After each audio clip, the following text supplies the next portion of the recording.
Hello everyone, welcome to rainbow taste. నేను మీ కళ్యాణి. ఈరోజు మన రెసిపీ వచ్చేసి క్యారెట్ హల్వా అండి. ఇది చాలా ఈజీగా అయిపోతుంది, చాలా టేస్ట్గా కూడా ఉంటుంది. చూద్దాం ఎలా చేసుకోవాలో. ముందుగా నేను క్యారెట్ తీసుకుంటున్నానండి. 1/2 kg క్యారెట్స్ తీసుకున్నాను. ఇక్కడ నేను క్యారెట్కి తల తోక కట్ చేసి ఇలా తొక్క తీయాలండి. మొత్తం చెక్క అంతా తీసి పక్కన పెట్టుకుందాం. ఇప్పుడు నేను గ్రేటర్ తీసుకుంటున్నాను. మనం తీసుకున్న క్యారెట్స్ అన్ని తురుముకోవాలన్నమాట. నేను మీడియం హోల్ ఉన్న గ్రేటర్లో తురుముతున్నానండి. ఇలా మనం తీసుకున్న క్యారెట్స్ అన్నీ కూడా తురిమి పక్కన పెట్టుకుందామండి. చూస్తున్నారు కదా, ఈ విధంగా తురుముకోవాలి. ఇప్పుడు ప్యాన్ పెట్టుకుంటున్నాను. కొంచెం అడుగు మందం ఉన్న ప్యాన్ పెట్టుకోండి, మాడకుండా ఉంటుంది.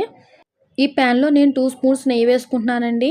ఈ నెయ్యిలో మనం తురుముకున్న క్యారెట్ అంతా వేసి వేయించుకోవాలండి. నేతిలో వేయించుకుంటాం మనం. ఇప్పుడు దీంట్లోంచి వాటర్ వస్తుందండి బయటికి. ఈ వాటర్ అంతా కూడా ఎగిరిపోయేంత వరకు వేయించుకోవాలి. అప్పుడే దీంట్లో ఉన్న పచ్చివాసన అంతా పోతుంది.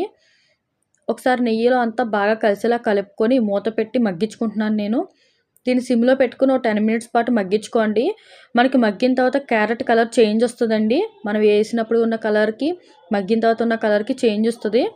చూస్తున్నారు కదా, నాకు ఆల్మోస్ట్ అంతా కూడా క్యారెట్ వేగిపోయింది. ఒకసారి నేను టెస్ట్ చేసి చూస్తున్నాను. నేను కొంచెం మెత్తగా తగిలింది, మగ్గిపోయినట్టే.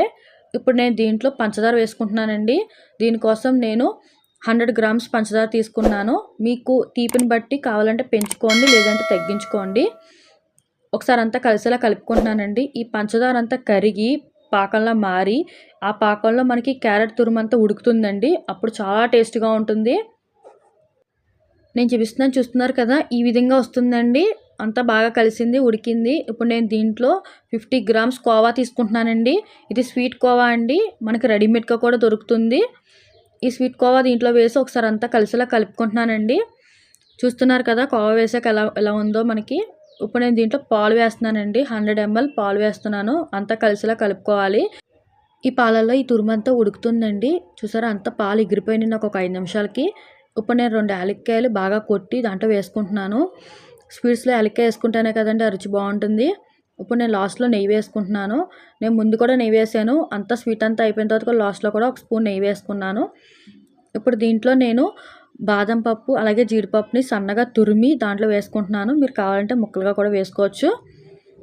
అంతేనండి, మనకి క్యారెట్ హల్వా రెడీ అయిపోయింది. చూస్తున్నారు కదా ఎంత టేస్ట్గా ఉంటుందో. మీకు నచ్చింది కదా, తప్పకుండా ట్రై చేయండి. ట్రై చేసి మీకు ఎలా కుదిరిందనే విషయం నాతో కామెంట్ బాక్స్లో షేర్ చేసుకోండి. అలాగే నా ఛానల్ లైక్ చేయండి, షేర్ చేయండి, సబ్స్క్రైబ్ చేయండి.